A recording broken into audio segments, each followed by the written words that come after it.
Hello and welcome back to Crowing FPV. This is going to be a short video showing the flight time on my brand new Wu-Tank 5-inch long-range quad that I built like 2 weeks ago.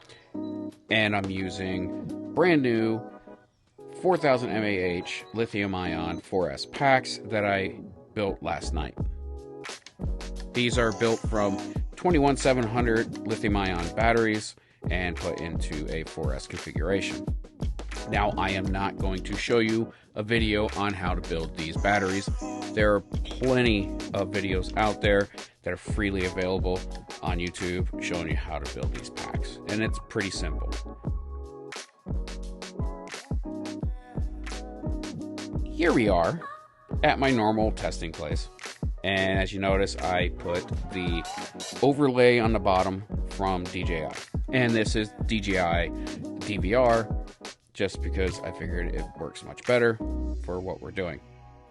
Now, I was averaging, speed-wise, I was probably averaging probably right around about 60, maybe 65 kilometers per hour throughout this entire flight. And I flew for 13 minutes, and I stopped at about right around that 2.6 volts per cell. 2.5, 2.6 right there. It's like the bare minimum that you can run a lithium ion without causing damage to the cells. And of course, I'm going to speed up the video so you don't have to sit there and watch the entire thing from start to finish. This quad is just such a smooth flying quad. As you can see, this is just DVR, so there's no stabilization, and it runs just super smooth. And I'm very, very happy with it.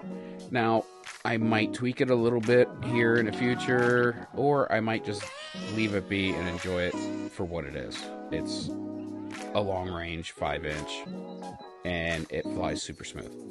And now I can do 13, 14 minutes on it pretty easily. However, it was 37 degrees out, and that does have an effect on batteries. So, on a nice warm day, probably could squeak out a little bit more time out of that battery. So, thank you for watching, and I will catch you in the next video.